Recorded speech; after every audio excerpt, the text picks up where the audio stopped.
Avocado toast. I gotta say that this is one of the nicest iPads I have ever seen, and this is adjusted to the times. So when I first saw the iPad 2 back in 2011, it was mind blowing. But this one is, I think it's still almost that nice. Like, I was kind of skeptical about the fingerprint reader, but it's, oops, but it's amazing. Like, it's really cleverly implemented. Like the way you unlock it, you can, quickly tap it to just unlock it and see the notification center. You can hold it to go straight to the screen without this swiping gesture, which is really nice. And although I still think that the Face ID is more unified and therefore overall smoother experience, I think that this one is definitely better than the old, Touch ID at the chin, because with the Touch ID on the chin, you had to, you were using your iPads in some way or another, then you had to put your finger in a particular spot, and here, as long as you scanned both hands, it doesn't matter how you hold your iPad, you'll always have a hand close to it, so you can always just, press it here, and it will work fine.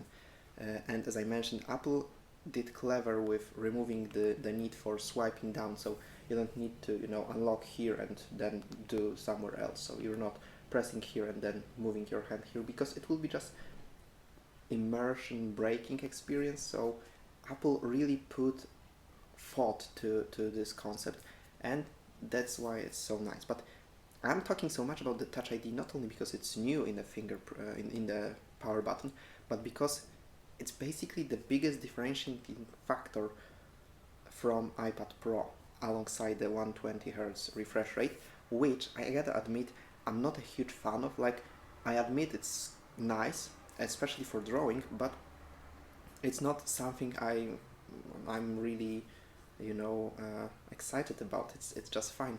When you're scrolling text, it's smoother, but when you're reading it, you don't need it. When you're watching movies, you don't need it. When you're playing most of the games, you don't need it yet. Like 60 hertz, it's still it's still double what the current generation of consoles offered. So yeah, and the movies are still 24 frames most of the time.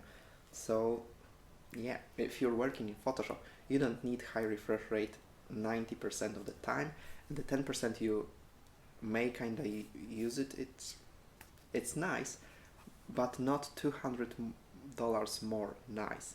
You know, uh, I think that this iPad is perfect for students, and it basically is exactly the same situation as with iPad Air, the previous one.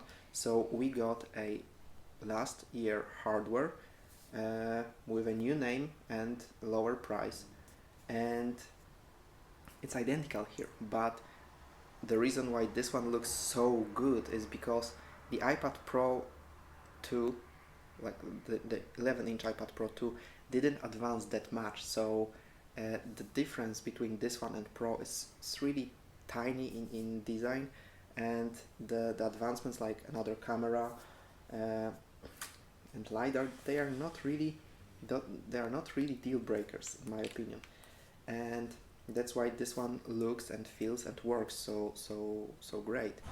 Uh, Also, the move to USB-C is a great move, because here's the thing: you can do 100% of what you're doing on iPad Air on the cheapest iPad, even last year's cheapest iPad, the 10.2 inches, with adapters, etc. The software, the iPad OS is identical. The hardware differences are only nice, basically, but it's really changing how you use it, because with USB-C you can actually plug here a full Samsung T5 SSD. You can have 512 gigs of external storage, just like that. I'll actually link the T5 SSDs down below, because they are really affordable way to upgrade the iPad's memory. And by the way, the memory starts at 64 gigs compared to 128 at the Pro, and I think it may be too little. Actually, if you're using iPad like as a web browsing tool only, 64 may kinda work, but if you're a student, you should go for 256 gigs Wi-Fi version maybe to save some money on the cellular modem and use hotspot here and there, but the 256 gigs will allow you to download all your textbooks, all your documents to the iPad. And trust me, there's nothing more infuriating than needing a book that's online and having an internet issues. So it's better to have them all stored here and using a hotspot from your iPhone. Yep, and so I would go with 256 gigs, and it's really sad that there isn't a middle ground like $50 upgrade to 128 like on iPhone 12 and the iPhone 11. But maybe it's good. Maybe it's 128 would be a trap. It would be too little. Who knows? 256 it's a safe bet, and still you can buy a Samsung T5 SSD to expand it even further because transfers are really fast. So yeah, I think that this is a perfect tool for students, especially with Apple Pencil and with iPad OS 14 when the Scribble entered. It's just super convenient. You can actually take notes simply in the Notes app, and you have infinite note length, so you can continue. You can download one of the tons of great note-taking apps like Notability, which have really cool tricks, like Notability record the audio while you're making notes when you're on the lecture, which is super quirky, but also interesting way to later remember the notes, because sometimes I make notes so fast I'm not focusing on them, and it's really or making shortcuts, and it's really nice to be able to hear what the teacher was saying then in the lecture to kind of understand it better. So the app ecosystem is fantastic for students. The form factor is fantastic. The colors, they are really great to reflect your personality, to have a little fun. Like, it's not fun, but it's really nice to have a color. The fact that I can have this one in green, like my iPhone 11, is really fantastic, for me, and it will be actually one of the things that will make me buy this one instead of my iPad Pro. Now, if you already have an iPad Pro, don't worry, it's still better. It's just the law of the diminished return. Like, you pay 200 bucks extra and you get some features that are not as noticeable most of the time. And that's the reason why I think that most people should go to the iPad Air, because on the other hand, going from regular iPad to iPad Air this year is a huge leap in terms of hardware and software actually too, because you have A14 Bionic here, which is a monster of a processor. Benchmarks and in real life use, it's really fantastic. The camera you got, it's perfect for scanning documents. It's actually quite nice camera with a big viewfinder, and the fact that you have only one is plenty enough. You have the Face ID camera, which is obviously nice for Zoom calls, Microsoft Teams meetings, etc. It's really fantastic. You obviously get all the Apple first-party apps, but you also got Microsoft Office suite, so it's really complete experience for a student. I think that this iPad single-handedly kills all the Chromebooks that are left on the market. They are just dead, they are gone. You can browse here all the sites you want, and you can use really pro programs. Now, the only downside compared to the iPad Pro, in my opinion, that you should worry about is 4 gigs of RAM compared to 6 gigs of RAM, and only because the new iPhones Pro got 6 gigs of RAM. So maybe in the future Apple will connect 6 gigs of RAM to more Pro usage, and it's still 50% RAM more, so it's a significant bump. But it isn't a bottleneck here yet, so and it won't be in the future, like when you will be using the apps that are available already, and you should always buy a new product based on what it can do already.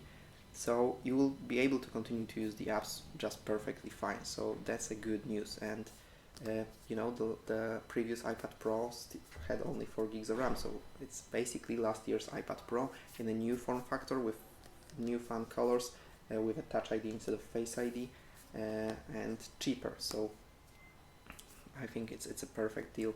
As I mentioned, the old iPads Pro accessories work with it, so anything that was for 11-inch iPad will work on this one, That smaller screen is not noticeable at all, in my opinion.